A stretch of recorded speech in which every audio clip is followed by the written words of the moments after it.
दोस्तों, आज की कहानी हमें यह बताने में कोई कसर नहीं छोड़ेगी कि कैसे आपकी हर फेंकी हुई चीज और खोए हुए इंसान की अहमियत उस दौर में समझ आने लगती है जब वह आपसे दूर होती है।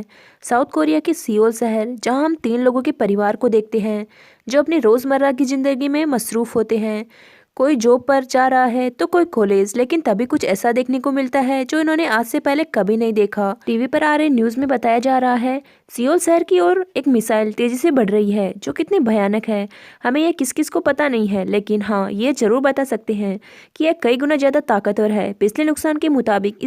इसलिए मेरी और सरकार की आपसे विनती है कि इसको जहाँ भी जगह मिल रही है वो कहीं अपनी शरण ले ले और तब तक बाहर ना निकले जब तक हम आपको कोई भी अलर्ट मैसेज ना भेजें। खबर को देखकर उस परिवार का मुखिया यानी कि जिम सभी को अपने साथ लेकर बेसमेंट की ओर जाने लगता है, जो कि उसने पहले से बनाया हुआ था, क्योंकि उसे और इस शहर के कई लोगों को यह पहले से पता है कि ऐसी कोई मुसीबत आने वाली है, इसलिए उन्होंने पहले से तैयारी कर ली। पर क्या आपके घर में भी किसी प्रकार का कोई बेसमेंट है तो कमेंट में जरूर बताइएगा। सॉन्ग, जो कि कॉलेज के लिए जा रही है, उसे यह सब कोई प्रैंक लगता है, इसलिए वह अपने पिता की बातों पर यकीन नहीं करती। पर यह देखकर जिम को गुस्सा आ गया और उसने उसे जबरदस्ती बेसमेंट में धकेला और फिर स्टील गेट को लॉक कर दिया। तभी एक जोरदार धमाका हुआ जिससे कि बहुत ही बड़ी शॉकवेव पैदा हुई, जिसमें उनका पूरा घर हिल गया। फिर चारों ओर अंधेरा छा गया क्योंकि लाइट भी जा चुकी है। जैसे ही माँ बेटी दोनों ही पैनिक करना शुरू कर देती है, लेकिन जिम एक टॉर्च के सहारे से उन्हें शांत होने को कहता है। इस बीच उन्हें लगता है कि वह अपने कपड़े तो ऊपर ही भूला है, लेकिन जिम ने कुछ खाने पीने के सामानों को पहले से ही नीचे रखा हुआ है, यानी कि इन्हें किसी भी प्रकार की कोई परेशानी नहीं होने वाली। क्या ये सच है? वो तो आगे पता चलेगा। तभी इनके पास सरकार की ओर से एक मैसेज आता है कि उनके शहर के ऊपर न्यूक्लियर हमला हुआ है, जिसकी रेडिएशन खत्म होने में तकरीबन 2 हफ्ते लग सकते हैं। तो वह जहाँ भी छुपे हैं वहीं रहे, ना निकले किसी भी हालत में, वरना उनके लिए खतरा हो सकता है। जब ये सब कुछ ठीक हो जाएगा तब उन्हें फिर से मैसेज करेंगे। आगे क्या करना है यह बताएंगे। यह देखकर यह तीनों ही लोग घबरा जाते हैं, खासकर शोंग, जो अभी छोटी है। उसे तो अभी यह जगह किसी जेल जैसी लगने लगी है, जो किसी भी आम इंसान के लिए सच में है। एक तो चारों ओर अंधेरा, बाहर दिन या फिर रात हो रही है वह भी पता नहीं चल रहा है। किसी भी हाल में खुद को जिंदा रखना है, जो कि अब जिम की करने की कोशिश में लगा हुआ है। उसे वहां पर एक रेडियो मिला जिसे ऑन तो किया, पर वह कहीं पर कनेक्ट नहीं हुआ। शायद बाहर रेडिएशन के कारण यह सब हो रहा है, क्योंकि जब उसने माता पिता को कॉल किया तो वह कॉल भी नहीं लगी। इसी बीच सोंग को टॉयलेट लग जाता है, लेकिन यहाँ तो कोई भी टॉयलेट नहीं बना। तभी उसे एक बेबी टॉयलेट मिलता है, तो जिम उसे उसी में यूज करने को कहता है। फिर उसको साइड वाले नाले में जाकर बहा देने को, ताकि वह बाहर जाकर गिर जाए और ऐसे में उन्हें गंदी स्मेल नहीं आएगी।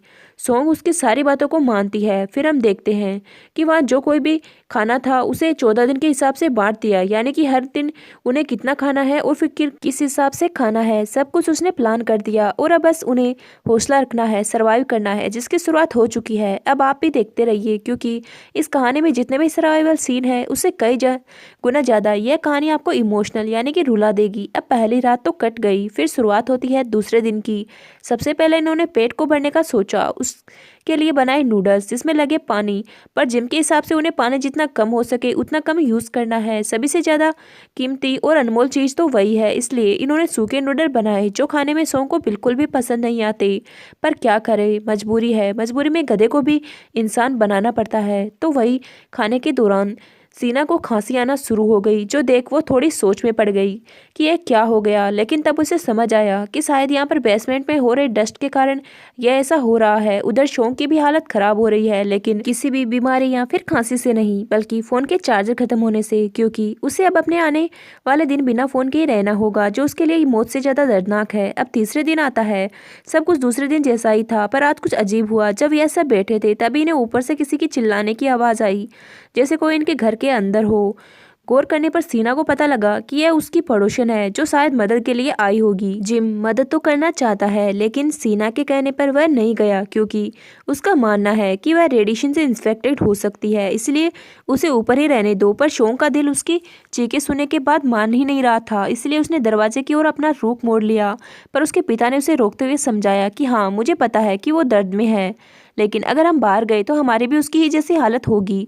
वो इन्फेक्टेड है जिसका कोई भी इलाज नहीं है। ऐसे फैसले दिल से नहीं बल्कि दिमाग से लिए जाते हैं।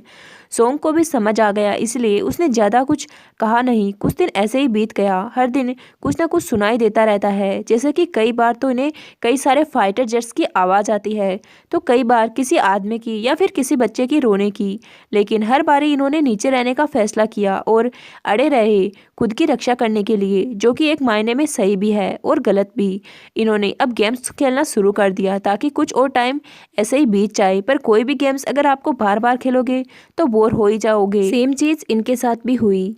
एक दो दिन बाद यह भी परेशान हो गए, पर अभी भी वह दीवार के उस पार से आ रही आवाजें इन्हें परेशान कर रही है।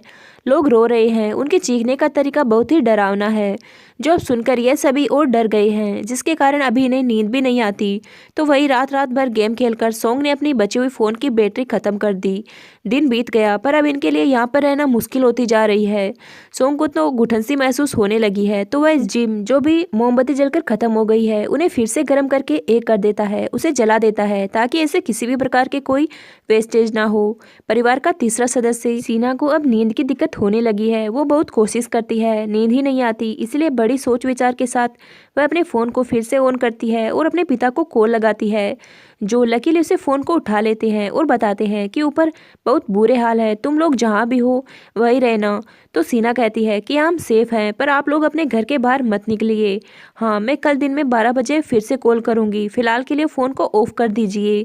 सीना के पेरेंट्स उसकी बात को मान लेते हैं, पर फ़ोन को कट करने के बाद वह काफ़ी भावुक हो जाती है, क्योंकि वो दोनों ही बहुत बूढ़े हो चुके हैं और इस एज में ऐसे रेडिएशन से बच पाना बहुत मुश्किल है। तो जिम उसे समझाता है कि वह लोग स्ट्रोंग है, उन्हें कुछ नहीं होगा, तुम हौसला बनाए रखो, अब सो जाओ क्योंकि तुम्हारी भी तबीयत ठीक नहीं है। पर दोस्तों, जब अगले दिन के 12 बजते हैं तो शीना कॉल करती है और कोई भी फ़ोन नहीं उठाता, जिसका ये साफ मतलब था कि शायद अब वो इस दुनिया में नहीं रहे। यही चीज़ इन तीनों को काफ़ी मायूस करती है, खासकर सीना को, क्योंकि वो उसके माता पिता थे। शुरुआती दिनों में तो सब कुछ इनका ठीक चलता है, पर जैसे जैसे अब दिन करीब आ रहे इनका सब्र का बांध टूटता जा रहा है। एक रात को सोंग अनजाने में पीने के पानी को गिरा देती है, जिससे अब इनके पास आधा बोतल ही बचता है, जिसको अब आने वाले ही 3 दिन तक इस्तेमाल करना है। जिम किसको कुछ कहता नहीं है, क्योंकि उसे यह एहसास था कि सभी अब परेशान हो चुके हैं इस जगह पर रहते हुए। उसी रात एक अजूबा होता है। जब जिम सो रहा था तो उसके ऊपर कुछ पानी की बूंदें टपकती है, जिससे उसकी आंख खुल गई। जब उसने उस चीज़ के बारे में पता लगाया तो उसे पता लगा कि ऊपर की पाइप लीक हो रही है, पर यह चीज़ उसके लिए किसी वरदान से कम नहीं थी। उसे फ़ौरन ही उस बड़ी ही सूझबूझ के साथ स्टोर कर लिया ताकि आगे काम आ सके। अब जब 13वां दिन आया तो सभी बहुत खुश थे, क्योंकि अब बस एक ही दिन बचा हुआ है, लेकिन पानी तो ख़त्म हो चुका है। जो दोनों माँ बेटी थोड़ी परेशान हो गए कि अभी भी एक दिन बचा हुआ है, पर जिम ने तो रात में पानी लगाया था, वह भर गया था, जिसको लाकर वह उन दोनों को दे देता है, जिससे वह अपनी प्यास को बुझाते हैं। पर सोंग नहीं पीती, बल्कि अपने पिता को पीने को देती है, पर उसके बाद ही खुद पीती है, क्योंकि उनके लिए उसके पिता बहुत कुछ है जिसका कोई कर चुका नहीं सकते। वह लोग अगर उन्होंने पहले से यह बंकर नहीं बनाया होता तो शायद वह जिंदा ही न बचते। अब 14 दिन की सुबह होती है, सभी रेडियो के सामने बैठे होते हैं। जिम चैनल चेंज करता है, फिर एक सेट करता है जहां हमें यह जानने को मिलता है कि नॉर्थ कोरियन आर्मी ने यह हमला किया है। अब वह अपनी आर्मी से पूरे साउथ कोरिया को कंट्रोल कर रहे हैं और अभी भी रेडिएशन कम नहीं हुई है, इसलिए उन्होंने और 14 दिन रुकना पड़ सकता है, क्योंकि अभी नॉर्थ कोरियन हेड का बयान आया है कि वह हमला जारी रखेगा। इसीलिए सभी जहाँ पर हैं वही बने रहे। अब यह सुनकर ये तीनों ही बकला जाते हैं। फिर इन्हें यहाँ रुकने से ज़्यादा यह चीज़ परेशान कर रही है कि अगर नॉर्थ कोरिया ने उनके पूरे देश पर कंट्रोल कर लिया तो बहुत सी चीज़ें रुक जाएगी, और इसीलिए अब इन्होंने फैसला किया कि यहाँ से बाहर जाएंगे चाहे कुछ भी हो जाए, जिसके लिए उन्होंने खुद से जैसे तैसे करके फेस मास्क बनाए, फिर बाहर निकलने लगे। लेकिन तभी जिम को कुछ फाइटर प्लेन की आवाज़ें आई, जो कि फिर से बमबारी करना शुरू कर रहे थे, जो चीज़ इन्हें और भी ज़्यादा डरा देती है। कहीं फिर से ये न्यूक्लियर हमला तो नहीं होगा। यही सोचकर उन्होंने अपने फैसले को पीछे ले लिया और वहीं रुकने का फैसला किया, और 14 दिन शायद तब तक सब कुछ ठीक हो जाए। लेकिन यह जानकर सोंग और भी ज़्यादा परेशान हो गई। उसे अब यहाँ पर घुटन होने लगी, वो अपने पिता से गेट खोलने को कहती है, पर वह मना करते हैं। अब इस चीज़ को लेकर उन तीनों की आपस में ही बहस हो गई। सभी को एक दूसरे से को जिम्मेदार ठहराना शुरू कर दिया कि उनकी वजह से यह सब हो रहा है। जो चीज़ नहीं होनी चाहिए वही हो गई, पर जिम को पता है कि उनके लिए सबसे ज़्यादा ज़रूरी क्या है। ऐसे लड़कर वह 2-4 दिन रह लेंगे, लेकिन बिना खाने के एक भी दिन नहीं। इसलिए जो कुछ भी खाना उनके पास उसे 14 दिन खाने के हिस्सों में फिर से बांट देते हैं और फिर सोने के लिए चले गए। लेकिन जैसे जैसे दिन कटने लगे सीना की तबीयत और ज़्यादा बिगड़ने लगी। उसे सांस लेने में दिक्कत होने लगी। उसने सभी को बताया कि उसकी लंग कैपेसिटी बहुत कम है, ऐसे में वह और ऐसी जगह पर सर्वाइव नहीं कर सकेगी। इसलिए उन्होंने किसी भी हाल में इस जगह से बाहर निकलना होगा। पर जिम उसे कुछ दिन हौसला बनाए रखने को कहता है, क्योंकि बाहर क्या है, कैसी हालत है, उसे किसी बात का कोई आइडिया नहीं है।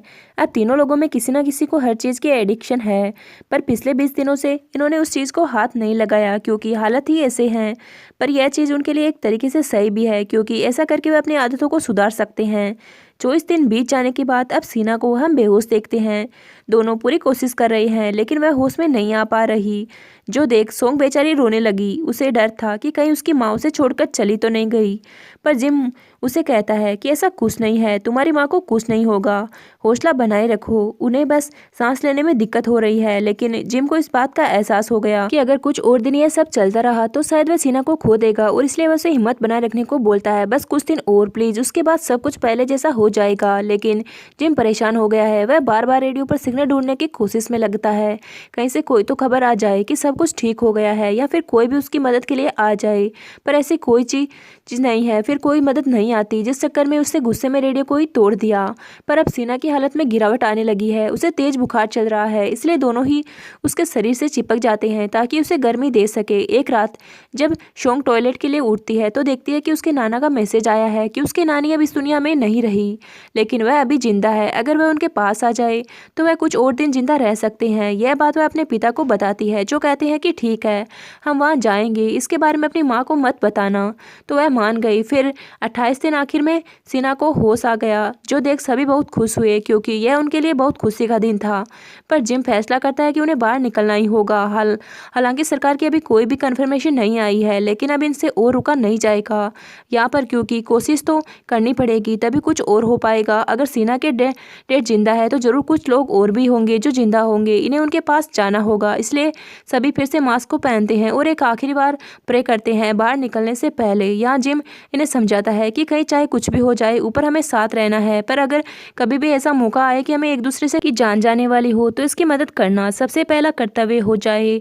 कुछ भी हो जाए, क्योंकि साथ है तो सेफ है। धीरे धीरे करके अपने कदम ऊपर की ओर बढ़ाते हैं और फिर जिम गेट को खोलता है। एक तेज रोशनी उनके मुंह पर पड़ती है और बूम, यह कहानी यहीं खत्म हो जाती है। इसके बाद हमें क्या हुआ यह नहीं बताया गया, लेकिन शायद ऊपर सब कुछ तबाह हो गया हो, क्योंकि 2 बार न्यूक्लियर हुआ था। ऐसे में कोई भी देश नक्शे से गायब हो सकता है, या फिर यह भी हो सकता है कि